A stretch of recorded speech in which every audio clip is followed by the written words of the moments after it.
Hello, everybody. And you know what? It's probably just you watching right now.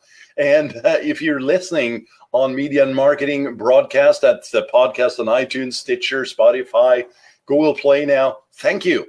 Excited to get this one out here today. In fact, if you're looking on screen, you'll see a quick little insert of a slide presentation that I made last week for Chapman University. And there was one particular slide here that generated a lot of interest, and we talked about it quite a bit. And what I wanted to do today is just talk about Facebook ads for a moment. And by the way, before I start, let me just tell you that at the agency, we are opening up for clients right now. We're taking on a few more clients. If you'd like to check that out, just go to chaosmap.com. That's CHAOS, like chaotic, chaos map. MAP.com. You need the map before you enter the forest, as the expression goes, right? So that's chaosmap.com. That is a blatant pitch right there, but feel free to head on over and set up a time so that we can speak if you so choose. But yeah, so back to the story or the presentation here. Did this last week down in Orange, California. Beautiful campus there, Niklas Muir and the wonderful students.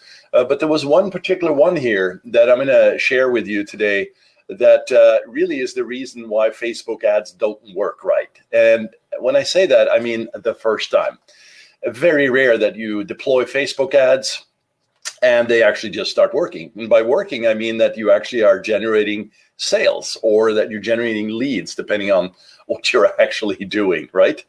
And of course, as you know, with Facebook, there could be levels of complexity here too. But I'm just talking sort of generalized about pretty much all ads out the gate don't work right. And that's for most people, as in small business owners and folks who haven't done much of Facebook advertising before. Obviously, professionals like ourselves, you know, we know a thing or two. But I can tell you, if you talk to anybody in Facebook ads land of experts and consultants and trainers and coaches and folks who do this day in and day out, how are your Facebook ads working? Well, not so great. You know, some we have to just simply turn off. They're way out of KPI. Others launch great, and the second or third day or the second week or the second month seemed everything was fine and just die, or, you know, there's levels of complexity. But what I'm really talking about out the gate is, you know, you're just starting out, you're deploying Facebook ads and they don't work right. And that is the first time around. And here's the reason why. And I'm going to take you through this here today. And so, interestingly enough, by the way, this also generated quite a bit of interest in terms of the conversations of the complexity of marketing systems and functions that are interacting with each other. That's just a side note before I get into the real deal here. But pick that up and take a look at the Gartner Digital Marketing Transit Map.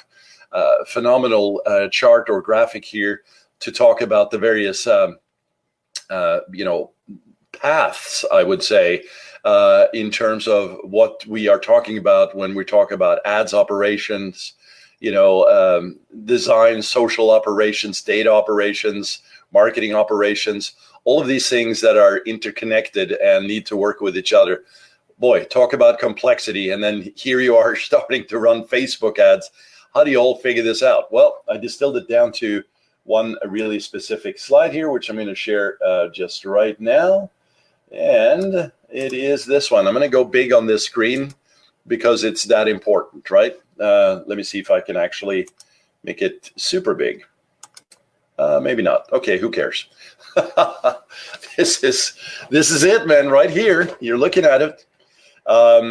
The reason why your Facebook ads don't work right, certainly not the first time out the gate, is because most folks spend time, and especially new ones, get very excited about the fact that, hey, I can launch some ads, or maybe I can boost some ads. Different ways in which you can do this, obviously, on Facebook. We can talk about that another time. And actually, I have a few episodes back, I talk about Facebook ads mistakes that get into a lot more detail. So feel free to take a listen on that one. But yes, so newbies, especially here, I'm talking about, I really want to just turn on the switch, get it going, and out the door to just pretty much 95% of the time or 90% of the time fails, right? And there's a reason for that. And it's not Facebook. That's the big reveal. Facebook is not the reason why your Facebook ads don't work. It's back to the basics, guys and gals. It is message, market, offer, or call to action, combined with call to action, I should say, and the delivery. And I'll talk about the delivery here in a second. But essentially what we're talking about here is getting back to the drawing board, right? So who's your audience? Who are you talking to, right? So targeting your perfect customer or prospect in this case, right? To enter into your funnel. What are you actually telling them or asking them to do? Like there's basically this, right? If you met somebody and you like that person, man or woman, right? Depending on who you are, and you are initiating conversation. What is that all about? Well, it certainly is not going to be, hey, can I give you a kiss? Can I have a kiss? Can I go for that kiss? Can I marry you? Can I, you don't not just diving in. Well, in fact, that right there as a metaphor, that's exactly what most newbies do, right? And don't necessarily like that term newbies, but heck, I used it, so I'm sticking with it. But it's basically, I'm going to throw up an ad. I'm going to ask you to buy something from me. And I have no relationship, no kinship developed. There's not an understanding of communication flow, education, positioning in the marketplace for you as a business owner. So this know, like, and trust factor, right? We hear about this a lot, has not been built out yet. And by the way, if you are sort of force feeding this by saying, well, listen, I know who my market is, and I know pretty much what I have to say, and then pushing it out there, that can have a possible functioning result by sort of forcing it out there if you have extra dollars just to, quote unquote, air quotes, waste on that, right? Because you are basically saying, okay, I'm going to allocate a certain budget just to purely testing based on a few parameters out the gate, and I'm going to let it rip, and I'm going to capture that data and then start tuning. Not a recommended approach, but I know some folks are doing that. What we like to do, and especially at the agency, this is what we do all day long, is talk about, how do you actually write to your target market at the precise moment they are, sort of looking for that, right? So I talk a lot about the customer journey, right? So back to the dating example, are you basically talking about, let's meet for a coffee cup and talk, let's head on down to Starbucks and just have a chat kind of conversation. And you're just talking generally about the weather, the sun, the basketball game that your kids had last weekend, or what is that conversation looking like, and what do you expect that to feel or be received like for the other party?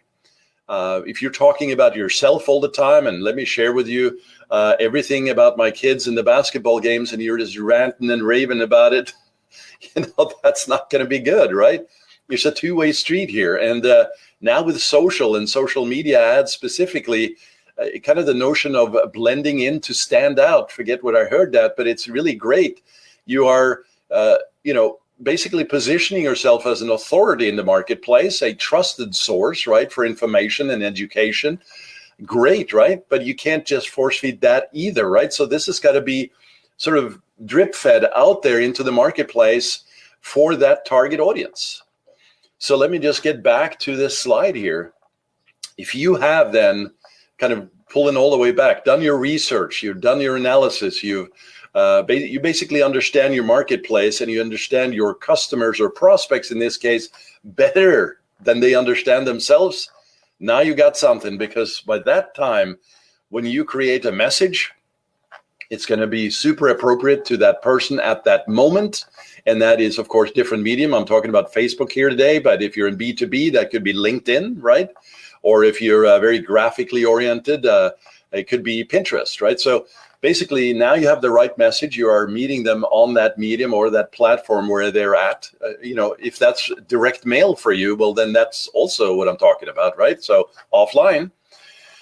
And that message is positioned to the perfect customer. I keep saying customer, prospect is really the right idea here for newbies, right? Starting this out, then that market is going to receive that well. And again, not just one message, but different messages over that customer journey. You can go back to some of the previous broadcasts and you'll see what I'm talking about there. But I think you start to get the drift here. So before you launch any Facebook ads, you really need to pull back to the drawing board, as I said, develop out a very clear message and messages, because it's going to be plural. Because again, over that customer journey, you need to present those messages at different times, different angles, and tie that into the third point here is message, market, and offer, right? The call to action. What is that offer? And I think it was Dan Kennedy, who I speak about a lot, said, it's the offer, stupid, right? So, my Facebook ads are not working. Okay, well, let's take a look at that. And yes, there's going to be tactical things that we need to talk about in terms of the inner workings of that. But it's going to probably 50 or 60% of the time, as we've seen, come back to the offer. It's like, hey, you're getting traffic. Your click-through rates are not too bad. Your cost per click, your CPM, all the sort of the top-line metrics are looking fine, but it's not converting. Okay, well, it's going to get back to the offer. And the offer for newbies out the gate and ongoing, right? So you need to have an ability to not only test these, like A/B test everything. So the ads, of course, A/B tested, landing pages A/B tested. These offers have to be tested, and really dial this sucker in. That's the technical term. This sucker, and if it's with a Z, it's very appropriate. But I digress. Message, market, offer with a strong call to action, a compelling call to action that has really that connectivity that I talk about in terms of the emotional trigger, because everything that is done here, whether we like to say this or not, is based on emotions, right? So you need that as a strong element in the offer. And then as you move over to the right here, the final point, delivery, where, by the way, most spend the time, as I said. That's why they fail out the gate. It's like, I'm going to click this box. I'm going to load up this audience. I'm going to create a video ad. I'm going to create a static ad. And I'm going to whip up some text here for the copy, and let it go, right? And a lot of questions about this in the delivery. Well, that's the mechanism and the details of pushing that out there. And in fact, that is where people get stuck a lot, right? So I just wanted to come on today. I have meetings actually pretty much all day today. So I wanted to get this out to you. I'm looking at the time, 8:40 here in Los Angeles. Hope you're doing well wherever this is coming to you from, or wherever you are, actually. And I really appreciate it once again. And if you need any help with this, you can go to chaosmap.com, chaos.com, or if you'd like, you can just go straight to my personal website. I have a team on both sides here. So that is JONROGNERUD.com, JonRognerud.com. And yes, I'm from Norway, in case you didn't know, because I have a bit of an accent still. And I flashed that up on the screen here. But hopefully this kind of gives you a perspective here on why Facebook ads don't work right, especially out the gate I'm talking about here. It's going to be in this back-end analysis, research, positioning of your message to the market, having a strong offer with a clear call to action, and then you can start working on your ads. I mean, the ads are going to basically be just the engine that lifts your plane up into the skies and beyond, right? So you're going to be a happy camper, and I certainly appreciate all that you do, and your questions, comments, likes, shares. Man, I'm taking it all, so please continue, and thanks for doing this today, joining me, and have a great day, evening, or night. I'm out. See you later. Bye.